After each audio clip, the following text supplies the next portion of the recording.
really anything is possible. And this is an important point also, is that anything is possible, but not everything. And this is also, I think, why people are seduced by the idea of just, these flashes of I'm just going to, I'll win the lottery and then I'll, make it big on, whatever, some, America's Got Talent, and then I'll have the record deal, and then I'll publish my best-selling book, the New York Times bestseller, and all these things. It's not going to happen. Um, because in life we have to actually be selective. We have to choose, and so this comes back down to the fundamental law of creation, which I often talk about, which is the law of attention. Because attention is your fundamental power, your fundamental creative power. So everything in creation emanates from an undifferentiated source, and you are that source. So you are that undifferentiated energy or undifferentiated consciousness. And undifferentiated means that it's nothing in particular. It's everything in potential, but nothing specific. And you create through the power of your attention. So attention is always goes together with intention. So you give attention to something specific.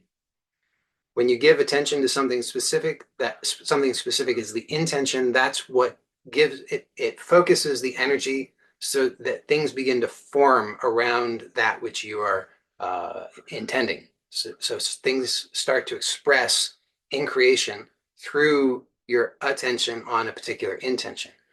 And what that means is that it's one thing at a time. So you create one thing at a time. You put your attention on one thing at a time.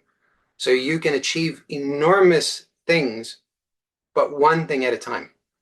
And if you're trying to do too many things, then you will achieve very little of any of them. But if you are willing to give your full attention to one thing and sustain that, you can experience virtually unlimited growth in that one thing. So that's why I say that you can achieve anything, but not everything. What I mean by that is that you need to be selective about what is most important and then sustain your attention on that, because when you do that, you will experience tremendous growth with that thing.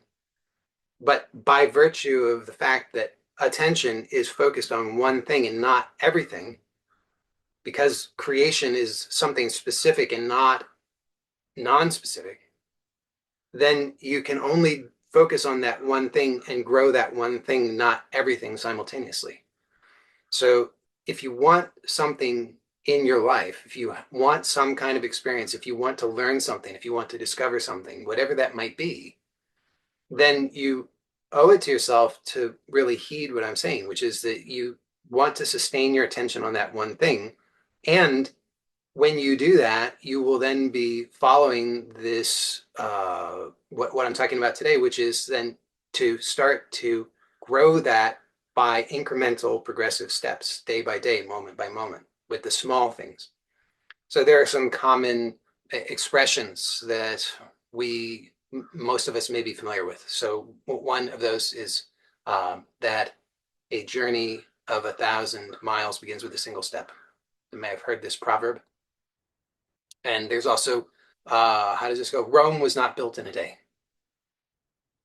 Okay, so these are both pointing to this idea that in order to accomplish something very large, very great, very substantial, it happens progressively, step by step, moment by moment, one small thing at a time.